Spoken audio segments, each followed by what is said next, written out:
afternoon. Hello. I swear with Zoom, you've got a good man, as have I. I swear with Zoom, you've got to press OK like 9 times before it loads the thing. Are you sure you want it? Yes. Yes. I want to have downloaded Zoom, logged in, rung him, accepted it.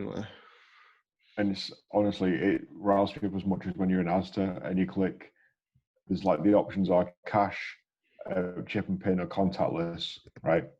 And you click contactless and it asks you for the same thing as chip and pin. And it's like, well, why have the two options then? Yeah. Just go for the same thing. I'm trying to find, I love that our brains consistently think of references like that. And as soon as you went yes, it was that Lee Evans bit. Did you pack your bag without anything? Yes! Oh, I can't think of the exact reference, but there's some. It's not that, and it's no, you've got it wrong. It's, are you enjoying yourself? Yeah. Are you enjoying yourself? Are you enjoying yourself? Yes. Yeah. That's the thing when you're on holiday as well. Your wife always says the same thing. Try and enjoy yourself. Isn't she? On Zoom. Try and enjoy yourself. Yeah. How do you try and enjoy yourself? What's that? And they're always checking, are you enjoying yourself? Yeah. Are you enjoying yourself? Yeah. Yes! You don't look like you're enjoying yourself. That's the reason. Yeah. So, yeah. Yeah. That was like a Family Guy Conway Twitty reference, wasn't it? When it's like, here's Conway Twitty, it's like a 9-minute fucking ballad. Yeah, I'm sorry. Like, totally. No, I'm saying it's a good thing. Like, I think I've not watched Family Guy for a long time, but I do remember those Conway Twitty sort of divergence being. I was shaking laughing after one of them because they did a full like 4-minute 30 song. I don't know. In an 18-minute episode, there was like 40% of it where it was just gone. I think that's the dream, is to have a studio backing you completely, to be like, literally do what you want. Exactly. Which I want to ask you a question. I've got 4 questions for you, all completely irrelevant, but also relevant for podcasts. So we'll do back and forth. Anything is relevant in the podcast. Have you seen It's Always Sunny in Philadelphia? No. Because they've got that what's it called? That remit on Fox where they're on like season 14 now at the minute. That Charlie Day was like, they literally don't tell us to do anything. They just say here's money for another season. Yeah, because they know it's guaranteed viewers. That's all they care about.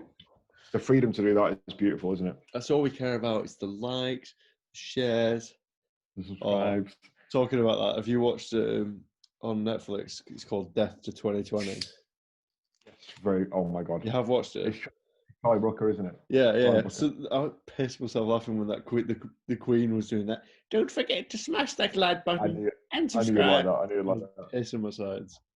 I laughed the most at Samuel L. Jackson because he's just the coolest man I've ever lived. Like, he was meant to be playing a character in that, but I don't think he was. He was playing a character in that. It was him under a different name, but it was him. Yeah, it was him. Charlie Brooker was the guy interviewing each person, by the way. Yes, me mum thought that as well. I knew that. So, sir, sit your ass down. Second most important question. Mum just flipped the V's at me. Sorry, go on. You've got a drink. Mm-hmm. Question for you coming up right now. So, cheers, by the way. I've got a heretic drink of Suntory whiskey, which is supposed to be drunk neat, but with Max, because I'm an alcoholic. Well, cheers. I put up to there with ice, and then up to there with JD apple. Sorry, I literally just went. Fuck it, home pour. Yeah, it's like Will Ferrell with syrup in Elf. It was me with whiskey. Absolutely. So what I want to say to you is, one of my daily routines is to Google Christopher Nolan and then just F5 Google News.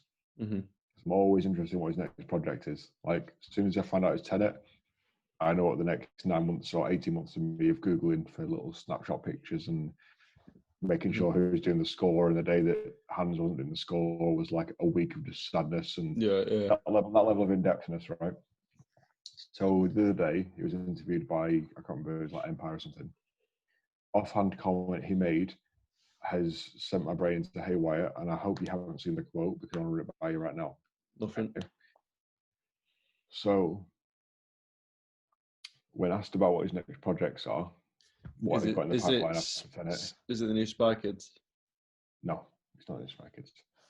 When asked what's in the pipeline post Tenet, he said he has always wanted to adapt one of his film properties into a video game because he's always thought his worlds have got so much to explore. So my question to you, Sam, is if there was to be a Christopher Nolan video game, which film do you want to see adapted to be a free roam video game situation?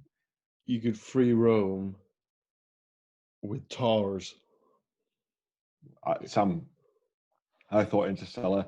I also thought of Dark Knight Rises, just kicking fuck out of cops outside the Chicago town all day. Yeah. Or you could have just like everyone going backwards in Tenet as a game. Like you've got I would break Tenet. I would get lost on mission 1 and just not be able to complete it. You could be the guy going, no French, English only in Dunkirk. Yeah. You could be here for like a week. Oh no, Dunkirk. Imagine Dunkirk in the Spitfires. Honestly, Sam, he is the library that man's got under him right now. Like, it almost seems an injustice to make only one of them a game, doesn't it? Mm. Like, you'd have to make like a cinematic universe of Nolan, and you can just pick which one you want to do. Can we do a quick on-the-fly top 3 filmmakers? Because yes, I think I can say with confidence that my first is Edgar Wright. Okay. Yeah, absolutely. I was watching a lot of stuff with him and Peg, and just like some of the press they did for World's End, and just that's definitely the movie sort of end goal for me. Because like, absolutely, if you said to me, Sam, you can make a 300 mil budget Fast and Furious movie, or you can make a like 50 mil indie sort of, yeah, I'd rather do that. Because are you not a bit pissed off with the Hollywood executives that they didn't like Edgar Wright's vision for Ant-Man and fucked him off? So they got in that other guy, forgot his name. Yeah, but when I hear execs, I just think, what the fuck? Well, Edgar Wright left because they tried to sort of get involved with his vision and then bastardize it, so it wasn't what he wanted. So he binned it off. But how good would have been a Paul Rudd-led Ant-Man film directed by Edgar Wright have been? It'd be piss for me. It'd be really good. So go on, what's your top 3 then? No order, just top 3. It's Edgar, Nolan, and then some other person I can't think of yet. I think, honestly, I don't know if you'd class Seth Rogen as a filmmaker, because he's produced a lot, hasn't he? And he's had a say in a lot of things. Well, let's clarify. Judd Apatow. Let's do directors. So okay, we'll say yours is Judd, yours is Nolan, and yours is Edgar. Mm-hmm. Okay, absolutely on the fly, inarguable. I'm watching the next film I watch is King of Star, and we'll talk about that in 2 seconds. Okay. My top 3 first, and that top 3 directors are as follows. We've got Nolan, we've got Villeneuve. Oh yeah. And we've got Mr. McKay. Shit, yeah, I forgot about McKay. McKay's scratching at 4th to 3rd, like he's in between. He's like, let me in. Big Short, Vice, Succession, Anchorman, Step Brothers. I think they went down. Talladega Nights. There's 3 films, and there's 3 other films like Succession, the other 2, and then you got fucking Anchorman and Step Brothers down there. I'm pretty sure he's only directed Succession 1, but there's produced the rest with Ferrell. Yeah, and then it's people doing it. Yeah, he got the ball rolling at least, didn't he? When Succession season 1 aired, he tweeted, Mr. McKay, who I try and tweet all the time, he never responds. He tweeted saying, "Congratulations to the cast and crew," and he tagged Jeremy Strong in it and said he's my favourite actor. He only worked with him twice. He worked with him on Big Short and then Succession. He said he's his favourite actor. And he's always Strong. He reminds me of like. Trying to compare him to some, like I'm using my reference brain to the max. It's not related to Mark Strong. I was disappointed. You know Mark Strong from. Yeah, no, he's English, isn't he? Yeah. No, it's saying reference wise. He's just good at being intense in every emotion, isn't he? Yeah. It's so believable. It's so believable.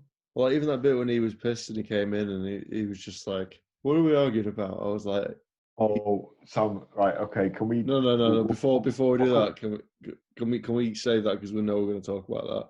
Before we forget, can we do Staten Island / Right. So this is what. So we're now going to transgender. That's the wrong word. We're going to transform Conversation Street onto 2020. So the year of 2020. Oh yeah, let me get a list up now of what films I've seen. Well, I'm going to open my spreadsheet now as well, because as you know, I tabulate my spreadsheet every year. Mm-hmm. It makes me happy to be able to write down which films I've seen, which is shit, which I've not seen, which I wish I had seen, but I don't have the time because it's now the year after that. So right now, Samuel, the only film I've seen in 2020 is Tenet. Wow. That was released in 2020. Misbehavior. Can't forget that. We didn't see that in 2020, though, did we? Yeah. Came out in When did we March. see that? March 13th. It was the week. It was the week that films shut down. The cinema shut down. We went to the cinema in March, did we? 100%. I've got proof. Right, well, the Misbehavior's going on my list, and that's fine. So I've seen two. Then I've seen Tenet and Misbehavior. Misbehavior will absolutely Downhill. Well, that is on my list to see. So I've got a huge list of things to see. Yeah. But top of the list to see are what's what you just said? Sorry. Downhill. So on my list to see, I've got a total of 16 films. So I want to ask you which ones you had got that I haven't. But more importantly, what order to watch them in. So I've got The Gentleman, the Guy Ritchie one. I need to see that. Was that this year? I thought that was like 2 years ago. Okay. This January, Sam. Also got Jeremy Strong in it. I watched half an hour of it and he's in that. Irresistible, which is the Jon Stewart directed. Jon Stewart, my favourite human ever. Oh, yes. Yeah. With Steve Carell and everything, that's there. Soul, which has just come out, which is apparently the guy who directed Inside Out and Monsters Inc. from Pixar. Have you seen him? He's got a dead weird head, but I trust him. He's got a beautifully weird head. It's fascinating. He's like Keanu Mundy. He looks like Keanu Mundy. But he's also a fucking genius, and like everything about this film, Soul, leads me to believe it could be my number one film of this year. So I'm saving it. I'm seeing a few more shitter films. Yeah. We've got Mank, which is Gary Oldman is the guy who's the screenwriter for arguably the best film ever, which I've still not seen, which is fuck it, you know what I mean? But widely known as the best film ever, but I can't remember what it's called. Trial of Chicago 7, Netflix one, Aaron Sorkin, screenwriter, again with Jeremy Strong in that, with an afro. Have you seen that advertised? It's a Netflix one. He's had a good year, hasn't he? In cell C7 of my not seen spreadsheet, we have got The King of Staten Island. So, irrespective of the 10 that I've not mentioned yet, talked about this film, you've seen it, haven't you? Yeah, I've seen it. It's straight away, it's, you know what you're getting with Judd. So it's a Judd directed one, is it? Judd produced, Judd directed. Yeah. Yep. He's got him all over it. It's his, I think the story is Pete Davidson, you know, he is obviously. Yeah. Piss funny comedian. He had the idea for it in his head and he was like, I don't know what to do. Just got Judd on like FaceTime and whatever, and he went, right. It's like 3 seconds, he's fucking projected the whole thing. Yeah. So Pete Davidson is quite worryingly, he's my age in it, and he's at that point where he doesn't know what to do with his life. Quite. Yeah. I was like, that's why I quite liked it, to be honest. But you've seen a lot of parallels here. Yeah, basically, it says it all in the trailer. But his dad died in 9/11 or something, or because he did. He died on 9/11. I don't know if he was the first responder building, but I know he died on 9/11. But in the story, Pete Davidson's character's dad dies because he's a firefighter. Yeah. But his mum's like, I want to get married again. I want to see other people. Yeah. In comes Bill Burr, who is the fireman.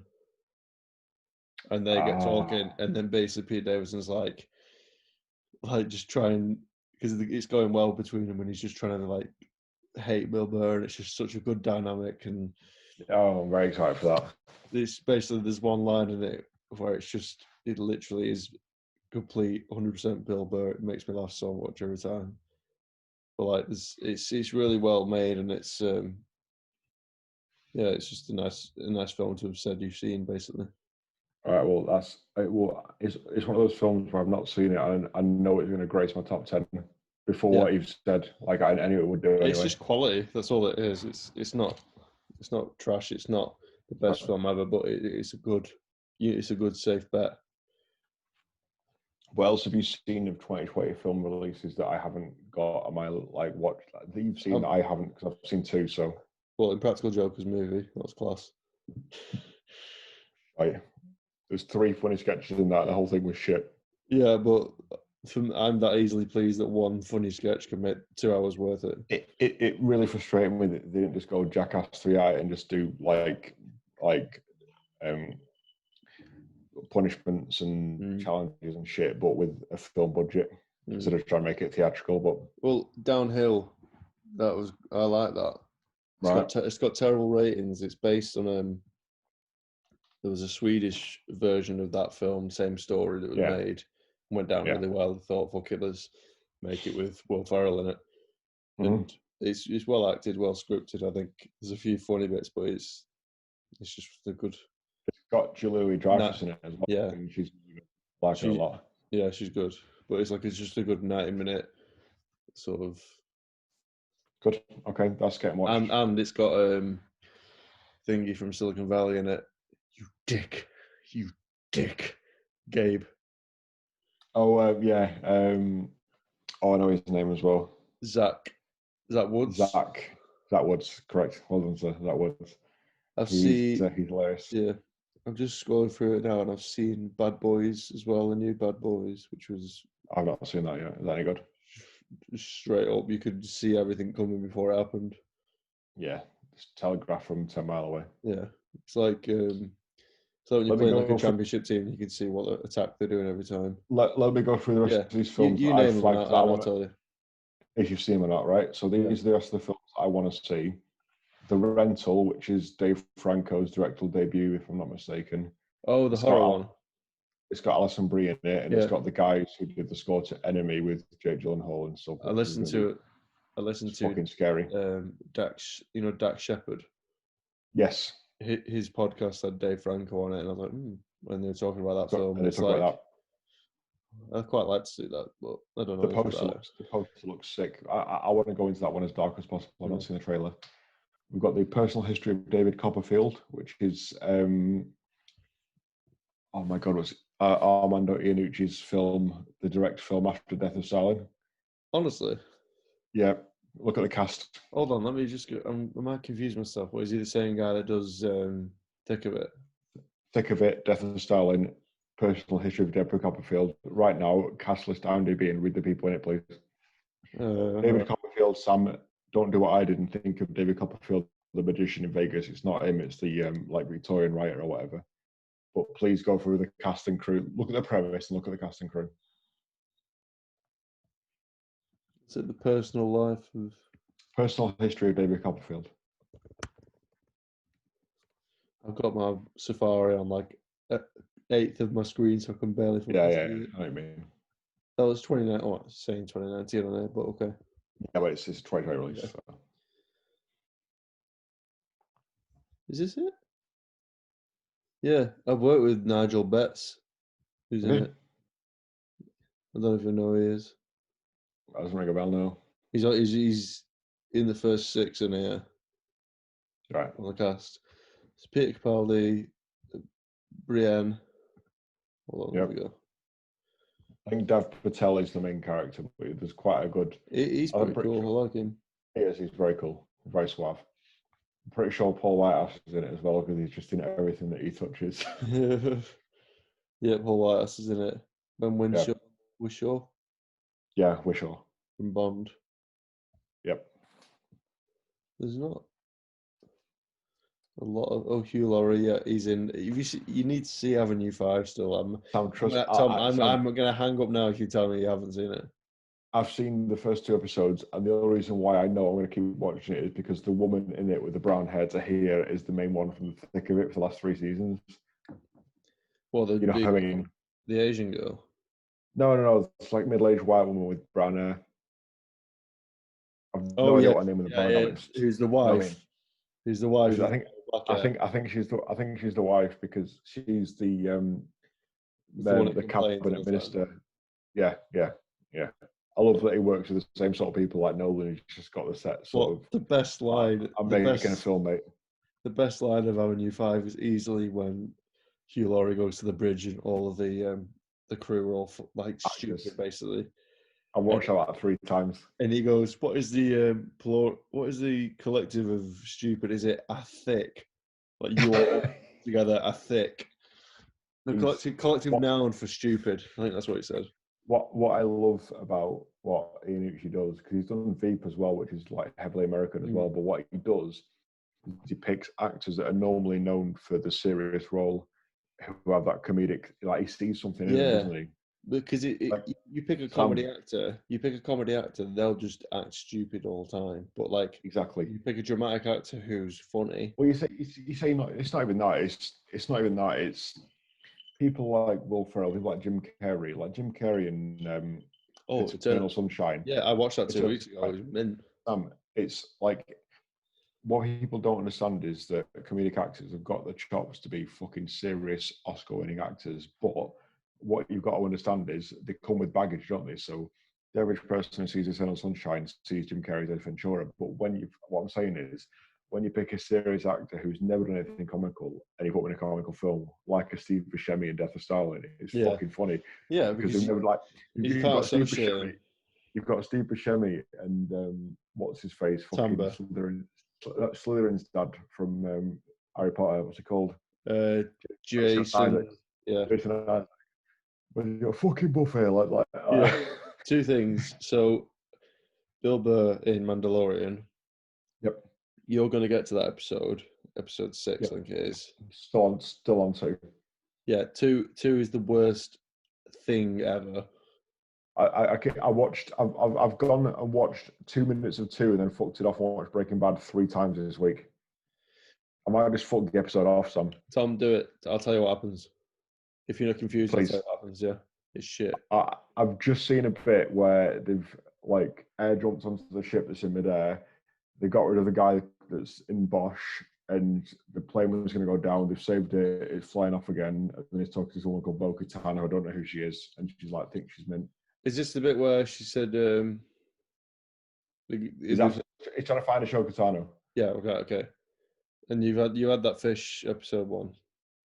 That's that I wanted that fish to get Goldberg pissing me right off. Right. Anyway, you will get to it. Trust me.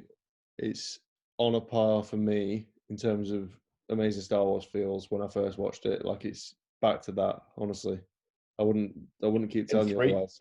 3, or I got to wait for another episode after 3. That was 2, and that was shit. Basically, it's a turning point from 2. There's only 1 shit episode in this whole series. You know what? That's fine. I think I've got about 13, 40 minutes left in 2. I'm just going to fuck it off and pretend I've seen it. I can't be arsed anymore. I'll tell you what happens. Honestly, for the last 6 minutes I watched Mandalorian, I've watched about 6 hours of Breaking Bad. So I need to sort of, So, but basically, the last 4 episodes of this series or whatever is better than the entire series so far accumulated into 1. Like, it's just... Okay. It's so hard to explain, but basically what I was saying is, I think it's episode 6 that Bill Burr comes back, and it's like there's that much character development in 1 episode just from his acting. And I've listened to his podcasts. I've listened to everyone he's put out Monday and Thursday every week. And in the last 4 or 5 weeks since that, or 2 or 3 weeks since it came out, he's had emails every week saying that your acting, mate, is just unbelievable. Wow. I mean, I'm very, very pleased to hear that. That's related to your point about comedic people being good at acting. Second point to back that up is I was watching Billy Connolly thing with Mum last night, and I've heard this a lot about stand-up comedians because we watch stand-ups a lot, and I know a lot about stand-up and stuff. We do. They say stand-up comedy, it comes from a dark place. All these people are messed up in the heads, so they can act. They can dramatically act. Like there's so many stand-ups that have done well in acting. Ricky Gervais is one. And it's not just stand-up. It's art, Sam. It's art. There's not very many people who are acting. Well, yeah, I know, but in art in general, like musicians, like your Chester Benningtons, your Kurt Cobains, like you're not gonna be as good an artist if you come from a massive affluent background. You've not experienced strife or loss or grief at any point in your life. You're not It's gonna be letting as go fucking of good. that. It's letting go of that. The lid of emotions. Exactly. I That's mean, an album name, and i- just if you've screaming. if you've got a privileged upbringing, Sam, where you've not experienced any sort of, like I said, strife or fucking loss Yeah, or or just challenges. and you think if you've got a sheltered upbringing, you cannot be. I don't care like what genes you've inherited. You can't be as inspired an artist as someone like that. So, like you say, it's lovely to see. And like you said, I really think that a lot of comedic actors at the moment should be given serious roles. I don't know if they're applying for them, but one of my favorite comedic artists that we don't speak about enough, actor-wise, is Jake Johnson. Oh god, yeah, he's good. You know he's funny as fucking. The guy is from He's in in Spider-Man. He's in 21 Jump Street. New Girl. He's in New Girl. He's in a film called Win It All, which you need to fucking watch. It's one of my favorite films about gambling addiction. Okay. Right? Can you imagine a serious film where he's a serial killer? It just works, doesn't it? Yeah. It just works. He's got the effect, like the eyes, like. Well, yeah, but he's just got the chops. Like he's believable. Like irrespective of comedy or seriousness, he's believable. Some people aren't believable. He's got gravitas, yeah. Talk to me more about 2020 films. We are just one brief thing. Win It All, 2017 Netflix one. Premise is he's a degenerate gambler like myself. Okay, he's shit. He's not even good at his shit at playing cards. Like right? yourself. Yeah, exactly right. And the premise is his neighbor is a gangster, nutter, fucking whatever. And he's getting sent down. He's been caught. He's going down. He's doing fucking 3 years or something, or 2 years. Yeah, for like armed or some of the bullshit, right? Like he's wearing like a white vest and he's clearly killed someone, right? Yeah. He goes to Jake Johnston's character. I've got a duffel bag here, a black duffel bag. Means a lot to me. It's got a lot of stuff in it. I'm giving this to you. If you keep hold of it, so the police don't know I've got it, it's away from all the investigations. Sit on it in your house for 2 years till I'm out. I'll give you 10 grand. Yeah. Put it in your closet, put it in your loft. 2 years later, 10 grand. Right. It's a piece of piss, and I'll leave you alone forever. Easiest deal ever. You trust me. Like I've known you. Like he kind of knows things like this. He like when they get post or whatever. He knows he's good for it, right? But 2 weeks that gambling itch things getting to Jake Johnson. So he goes to the bag and he opens it and it's got like fucking guns in it. Sam, it's got drugs. It's got like 50 grand cash, whatever. Top drawer, everything. Like, so he goes, I'll gamble with this bit and then I'll put it back and I'll keep the winnings. And he just fucking blows the lot, mate. It's honestly, it's such a good film. It's like it's like me now. I know there's about north of 800 grams of Cadbury's in there. Yeah. I could put a big dent in that and shit myself and throw up at the same time. It's similar to and then wake up tomorrow going, why did I make that horrendous choice? Yeah. Right. 2020, keep going. Devil All the Time was it Netflix one, I believe. It sounds like a great AC/DC song, though. It does. It's got Tom Holland in it, and I think it's either Andrew Garfield or someone else. They've all got southern accents. You'll see it advertised. Next one, it's a Google for me. So I don't think you've heard of it. Sound of Metal. How much you want to watch this film? Yep, look at the record. Look at the ratings for it. Look at the premise. See, like it does matter now. I can't think of not seeing this advertised or anything. Oh yes, I have. I didn't. You know, when you see someone, you don't have any time scale on it. You just hear that someone's attached to it, and you're like, "Oh shit, it's done." No, you just know it's a thing. So it's ready. Then it's out. Yeah, it's coming out this year. Wow. I absolutely love Riz Ahmed as well. So he's grown on me a lot. Not that he was ever low in my estimations, but he's. My bell's falling off. No, I think of him more from Rogue One, and he's like, it's going to be a bit cramped, we won't all fit. So that's what she said. You know what, Sam? I'm going to go out on a limb here, separate, because I've got 5 more films to recommend from 2020. I don't think you've heard of any of them, so I'll rattle through them. Minari, I'm thinking of ending things: Color of Space, Les Miserables, Another Round, and Downhill. Downhill, that's it. I'll send you the list. Fucking look them up, right? I want to say something right now. I want to say that the best film since Revenge of the Sith is Rogue One, Star Wars wise. I agree. I would suggest that Force Awakens, Last Jedi, Rise of Skywalker, Han Solo, and that's it, are all thoroughly inferior to Rogue One. And I'm going to arguably say, Tom, the prequels are better than the newest trilogy. Fucking completely better. And it is because it's whatever the plan was rigid. Whatever Lucas had in mind, it was front to end a full story. Yeah. Even with New Hope, Sam, when he made New Hope, and he wasn't expecting the budget for Empire or Last Jedi, he hadn't written the films. He had the material for one film. Lawrence Kasdan helped him write Empire Strikes Back. It wasn't as if he had the 3 films and said, "Let's see how the first one goes." Yeah, he wrote New Hope as his fucking think piece. Let's see what happens here. And obviously, it took off and blew the world up. So like, shit, we need to write a second one, right? Which is why from the old trilogy to the one that we think is the best is why there's so many inconsistencies. Like when Vader sees C-3PO and doesn't go, "Fuck me, I made you." Like it doesn't, because Lucas has invented that later in the fact. Like Anakin making and stuff like that. But I genuinely am at the point now where I'm happy saying that the Jar Jar trilogy is the best of the 3 trilogies. I think it goes you're right. One Anakin Mace Windu Clone Wars one first, yeah. Then I'm torn between what's the least worst out of the other 2 because there's a lot of good stuff in Force Awakens. Last Jedi's growing on me apart from the inexcusable thing of me being my 2 favorite things in life are gambling and Star Wars, and they fucked up a casino planet and made it shit. It really is unforgivable for me that.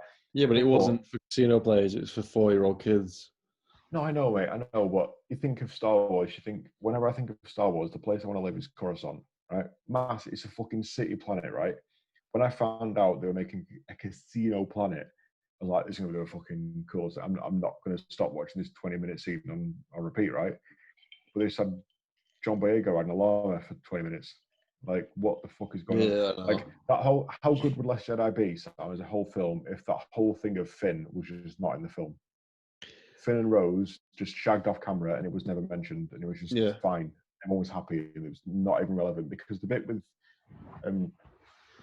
what's the Mexican guy called?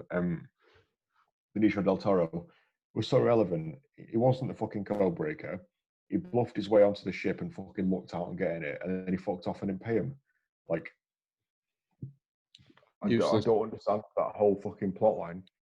But I can't big up Mando enough in that it's going to lead to the whole new generation of Star Wars. I think they're going to scrap films because they tried the trilogy and it's shit. In layman's terms or whatever. In the grand scheme of things, they failed because they had JJ setting stuff up, Ryan subverting those expectations, and then JJ re-subverting them. So the end game is you get them trying to replicate the fucking Portals moment from Avengers. Nowhere near as good. With all them ships, it's shit. It doesn't. The payoff isn't worth the build up or whichever way around it used to be. So, like you said, they've fully exhausted the Skywalker line now. Yeah. Which no more trilogies, correct? Yeah. So I completely fucking 100% stand by what you've just said, and that if they're going to invest money into properties from Star Wars going forward, well, you've seen the slate they released. Absolutely, and I fucking studied it. But I'm fully happy for them to do a standalone one-off film for the cinematic experience of going to the cinema. You might do. But I'm so fucking happy that Obi-Wan is a series. Yeah. So fucking happy. Honestly, when you see get a 10-series episode with... when you just see the quality of Mando, that's the future of Star Wars for the minute. But do you... Well... So you know the producers of the Mando, who it is? Is it John and someone else, or...? It's Favreau, and then you got Dave Filoni. Do you know who he is? Yeah, Filoni, absolutely. He did all of Rebels, didn't he? You know his background? Like, his... I literally know that he wears a cowboy hat occasionally. That's my only fact about him that I know.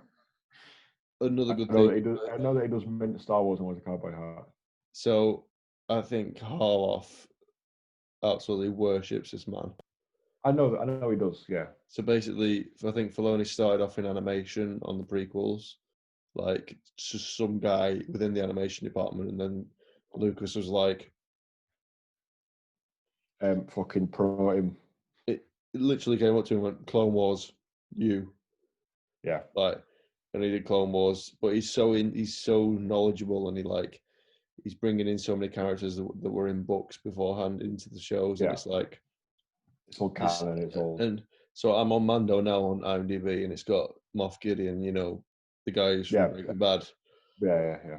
He's so far for you in episode 2 or 3. He's done sod all, hasn't he? Sorry, just 1 second. My newest FIFA career was Liverpool. My manager looks like him, and his name is Gideon Magito. He'll play Magito from Clone Wars. What a fucking name! I thought you said Goff Midian or something. No, Gideon Magito. That's pretty cool. Well, yeah, basically he's charged 100%, and then the last few episodes are just like you see why he's so powerful, sort of thing. But I'm looking at now. Can you explain something to me, by the way? Because I've skipped quite a bit of Mando end of season 1. Yeah. What is the script of this dark saber? Because it fucking looks cool as shit. I've seen it on leaks and stuff. I've not got to the episode yet. I've seen the bit where he cuts himself out of the TIE fighter that is like... Yeah, that's end of season 1. He grappling hooked onto it, doesn't he? And like fucking thermal detonators him. So basically, Bo-Katan, she was like king of the planet Mandalore, in charge of the Mandalorians. I know a little bit about it, but basically, if you have that sword, you are in charge of all Mandalorians. It's like Right, okay. It's like the Iron Throne for the Mandalorians, basically. Yeah. And it's... Like that scepter that Khaleesi had, and it can, like, all the Unsullied were like, fuck it, she's got the stick, so she's her is in charge. But basically, I'm trying to think what they said about it. It's like, it's older than all Jedis. It's like just myth that you just tie everything to it. Yeah. And basically, if you have that in your hand and you've earned it, you are in charge of the planet. And she had it. Bo-Katan had it, and she was in charge of Mandalore, and then Empire came and fucking wiped him out or something, and he's got it. Yeah. So basically, she's after him for that, so she can go back and unite all the Mandalorians and do a bit of that. Yeah. But I'm looking at it now. It's got 200. It's got 250,000 ratings. Do you know what it is out of 10 on IMDb? S2. 8. That's a good amalgamation. That. So I'm just going to try and give you a bit more. Do me the star ratings of episodes from 2 onwards. So 2 is 7.9. 3 8.9. 4 8.5. And then 5 9.5. 6 9.3. 7 9. And 8 is still on 9.9. Wow. 9.9, 38,000 ratings. 9.9 puts that in the top 5 programs episodes ever. Nearly 40k ratings, and it's on 9.9 still. It puts up there with Ozymandias from Breaking Bad. It puts it up there with the forgot what else was up there last time I looked. But holy shit, that's what. But with Boba and stuff like that coming into it, and it's just. You know what, Sam? Do you like CinemaSins, the YouTube channel? Yeah, I do. Yeah, I listen to their podcast all the time. They do Cincast, they do podcasts all the time of 2-hour specials about everything, but they also do specific ones about movies. And the one they did about the Rise of Skywalker, whatever it's called, the shittest film, the last one that I've only ever seen once, and I just don't care about it. I don't want to see it again. Talk about that. But my point is they had someone else on it as well, like a Star Wars geek, as well as the 3 guys, and they're talking about it. And he said, basically, the way the Star Wars fandom is at the minute, irrespective of what comes out, there has to be elements of the original trilogy in there, or nobody's going to like it. And it sucks that Disney are fucking catering to that, because there's a vocal minority of 10,000 people who say Millennium Falcon has to be in it, Han Solo has to be in it, Chewie has to be in it, Orlando has to be in it, or it's shit. Which is what I understand why Jon Favreau is doing what he's doing. I think Jon Favreau should be trusted and given all the money he wants to do. But for me, including people like Luke, including R2D2 in the Mandalorian, fucking pisses me off because there's Star and Wars. it does as well to me. Star Wars is so fucking rich, and there's so much to explore. They go back to the same bastard 9 characters all the fucking time. It really frustrates me. Like, yeah, and it does to me as well. But I know for a fact, I believe now that they are not. This is the beginning of them going. This is us saying bye, literally for good now, because all these new series are bringing out. It's like we've, the 7, 8, and 9 that they brought out. You knew that they would, because that was the first of them coming back. Now this is like it's like the end of the start. I know what you mean. And like you said with Luke and Mando, it's like he's literally in it for like under a minute and he fucks off and he's never. I understand that, but the bit that annoys me is they've basically the word George Lucas used about how Disney treated him and his screenplays and his suggestions for the new trilogy was betrayed, right? And I think about it, and I think long and hard about all the stuff I love about Star Wars, and the vast majority of it is George Lucas's world building. I'm pretty sure going forward in Star Wars, we're not going to have that, right? I'm pretty sure, like, I know what you've just said, but it feels like they're just going to get to the point where they do a fucking. Well, they're already doing a Diego Luna spin-off series, which fine. Okay, he's a new character. I'm happy days. I'm all over that. Same period as everything else. And they're doing a Clone Wars, between Clone Wars and New Hope TV series of Obi-Wan and Anakin, the number one thing I could ask for from Star Wars, because that's the fucking number one thing I want to see with Ewan McGregor and Hayden Christensen and be like.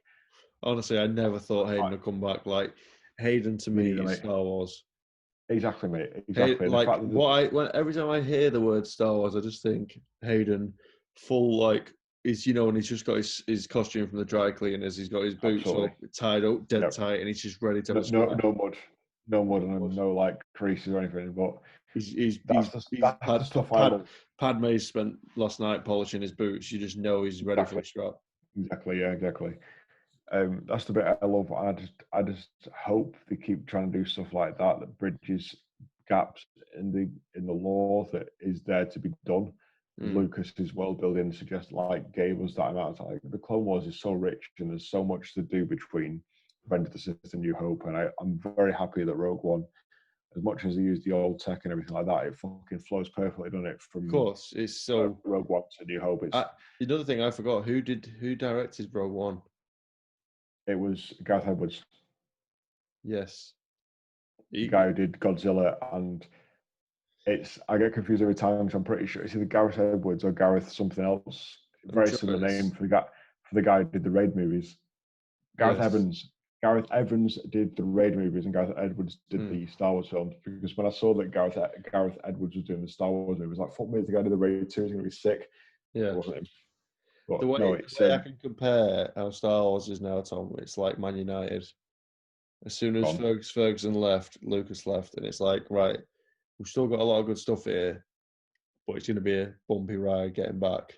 They're going to piss people off. They're going to make people happy.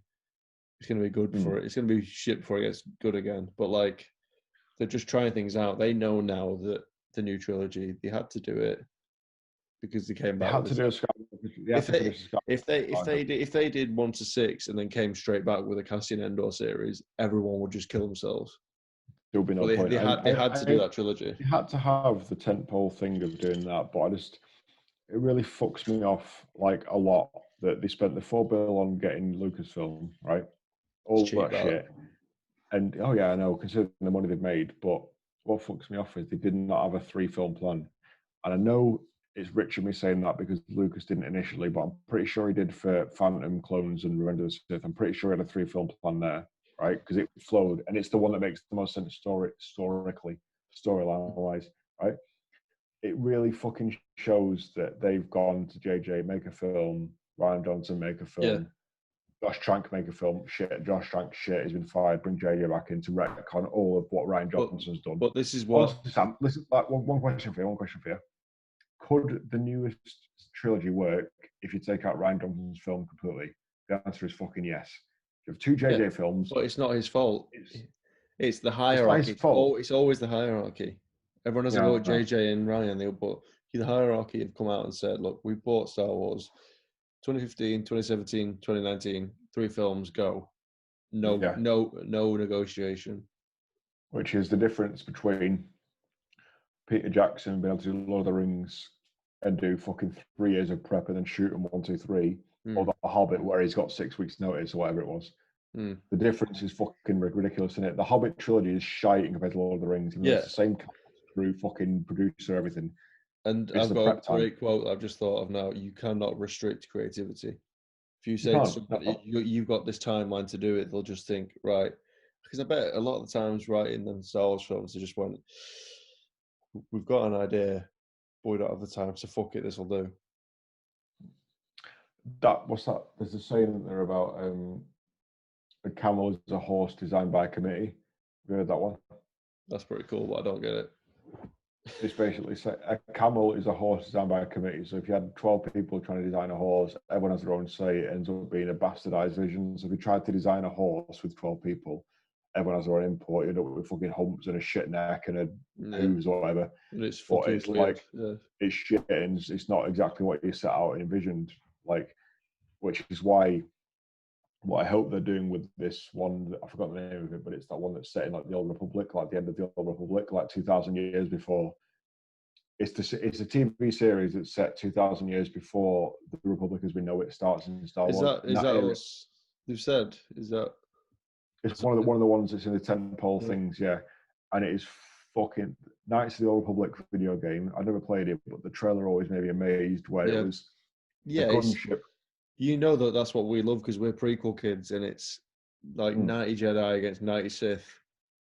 That trailer, you see what I've seen where they crash into it and it's just fucking on.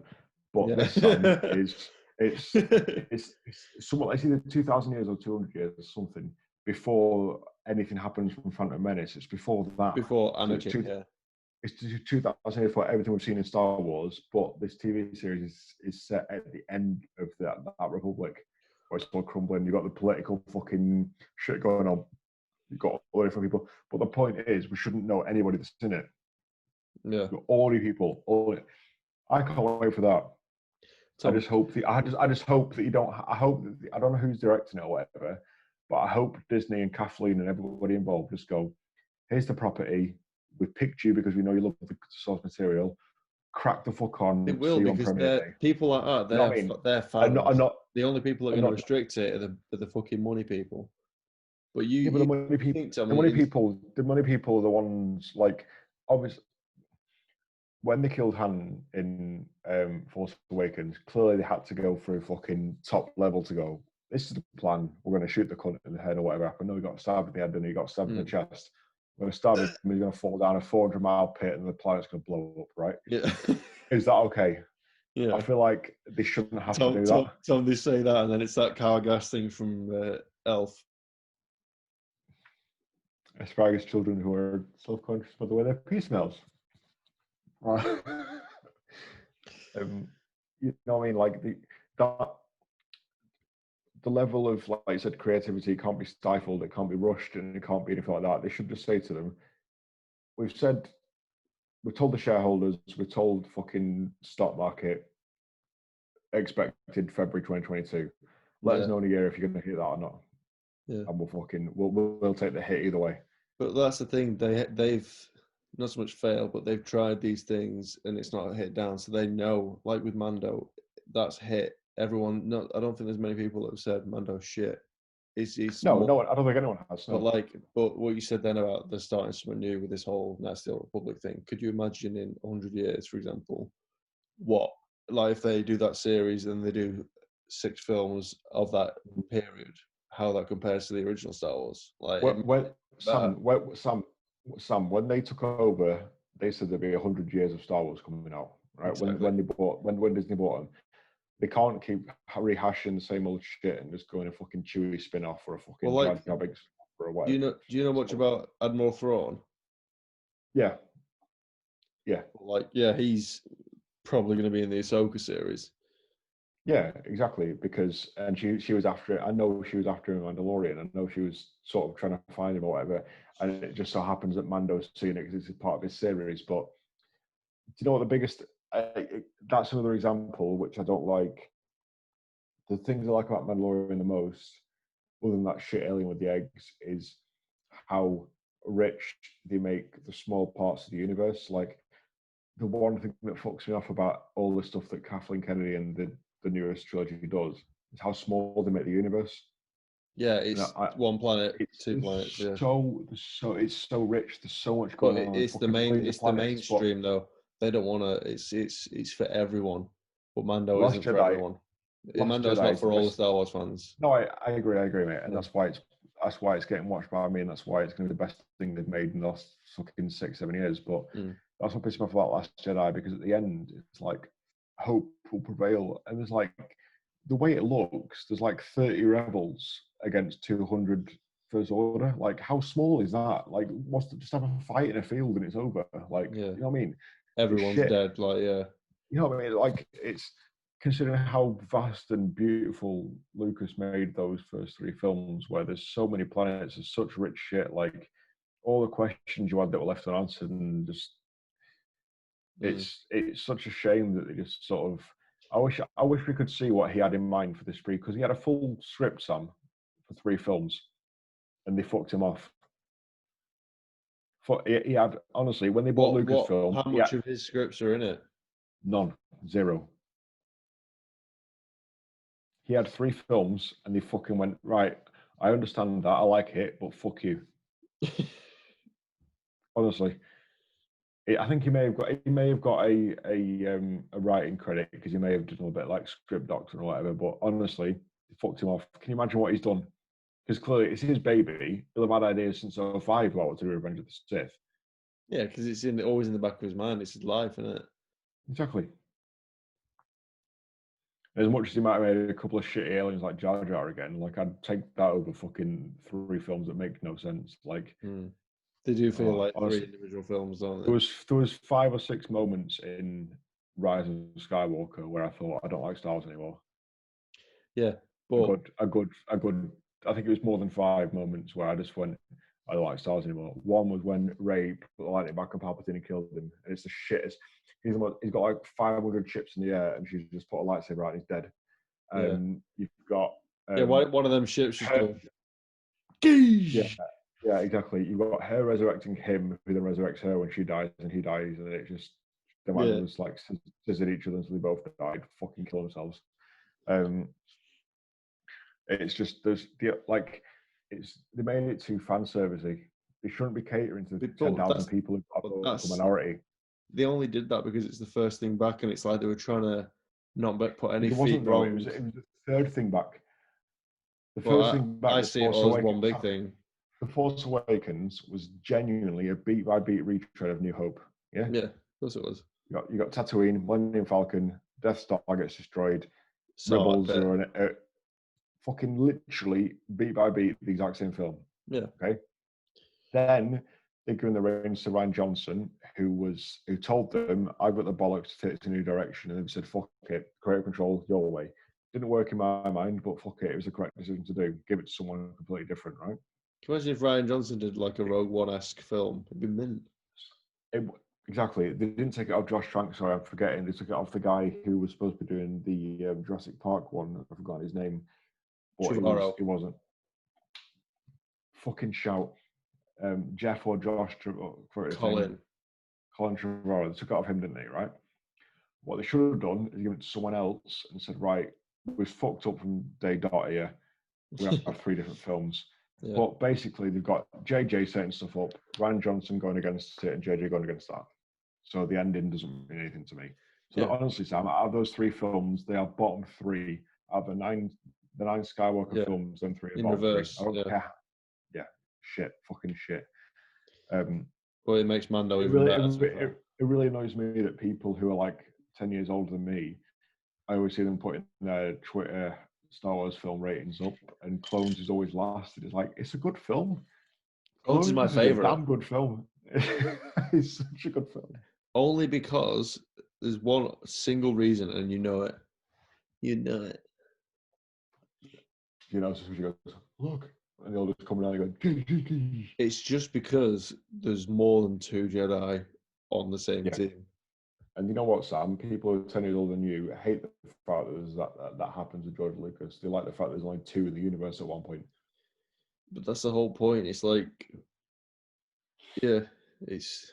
If you polled the planet, I'm on your side, that if they said, would you rather have Alec McGuinness against David Prowse doing a one-on-one lightsaber battle that takes 20 minutes and they're both old and it takes 10 minutes, or 100 massive fucking fight on a planet. Yeah, in an arena. It's in like an arena. in the Wembley of Star Wars. I'll try and find that trailer for you, and it's the Old Republic video game where they're in a spaceship that crashes into the Jedi Temple, and like 50 Sith come out of the ship with lightsabers engaged, and they go and it's on. It's like, imagine that. Imagine seeing like 40 Darth Mauls coming around the corner, and then like 50. It's like Tatooine away, isn't it? Like that on Battlefront, that Mos Eisley Jedi power battles where you'd be rocking around as Han Solo, and there'd be like 9 General Grievous just coming around the corner, and you're like, oh fuck's sake. Yeah, there's like, what? How many arms is that? 36 arms. Like, yeah, even like it's just it's more than that, isn't it? Like, fuck it, yeah. Oh, it isn't 36. But that's what I just hope that they made a fuck ton of money.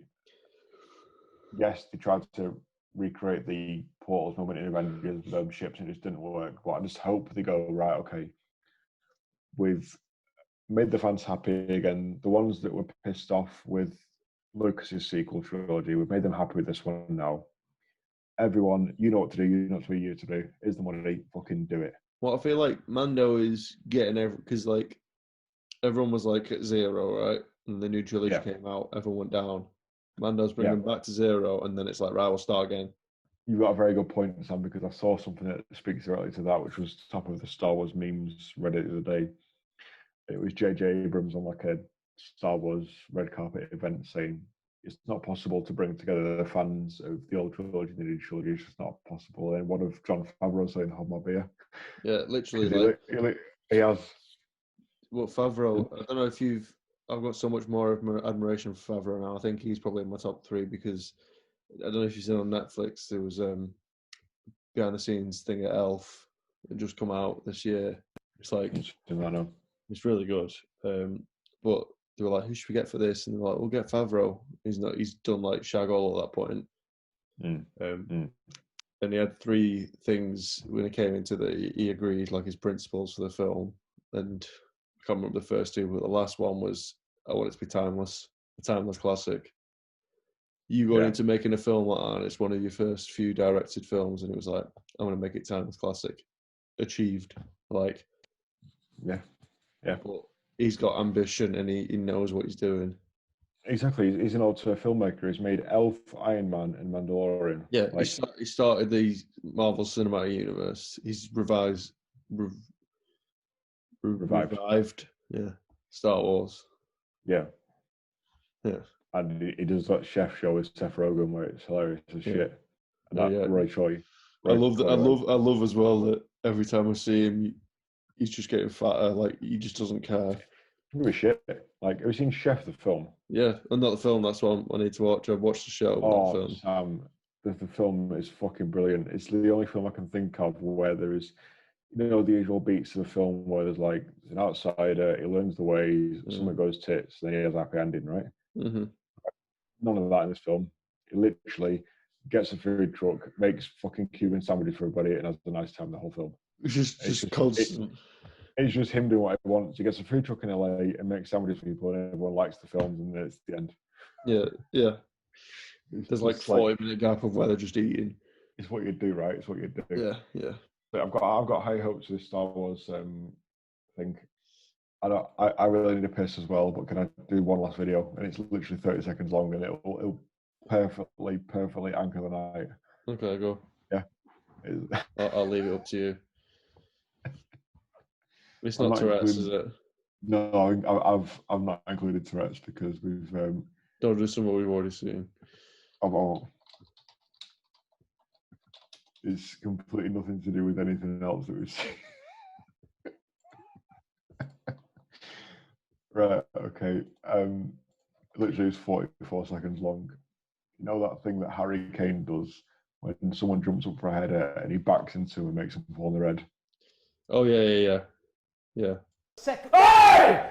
Oh, he's done it again, that Harry Kane, that fucking dirty little... He's done it again. You know He's done it again! That is a foul. You fucking little bastard! He does it. He does it He's time. done He's done it again! You dirty bastard, you've done it again! Where is the card? But where is the card? He ain't going to get a card because it's Look, he's clever how giving it the other way! He does it all the time. Kane does that. He watches the player, sees it, and look, he gets man of the match. Fuck off. The ref should have got man of the match. Prick. Go home together. Fucking wankers. Fuck off. That's ridiculous. Absolute shite. Shite. That's the best video. I've never seen anyone do that with a hand. Somebody wrong in the way. He's not had a good day prior to this event, has he? Somebody rung in last week and said, "Pipe down, Voldemort." I love it. Oh my god, I love the absolute anger on that, my friend. But yeah, fingers crossed for the future of Star Wars, my friend. I think is the first sort of. Well, it's going in the right direction. I think so. I've got a lot of faith in Mr. Favreau, definitely. Yeah, honestly, Tom, just sod off to watch 3, and you want to watch 4, 5, 6. I'll have had season 2 done by the end of this year, which means that I can start from 1 again and then cherry pick the bits I want to rewatch. But there are certain parts where I think, what the fuck am I watching? Oh no, yeah, and I'm you know what I mean. You know what I mean, don't you? You know what I mean. We're on the exact same page. As soon as that frog person had more than 2 minutes on the screen, I wanted to snap its neck and then mine. Master lock him. Yeah. Yeah. Stamp on all the eggs. Yeah. One last thing I'll leave you with, Sam. Do you know the reason why I'm so invested in it so far? Grogu, i.e. Baby Yoda, reminds me so much of Loons. If Loons was green, big ears, stupid face, totally unassuming, innocent, unassuming, and vulnerable. Yeah. There you go. That's it. All right, my friend. We'll talk soon, brother. Yeah. Good man. Bye-bye.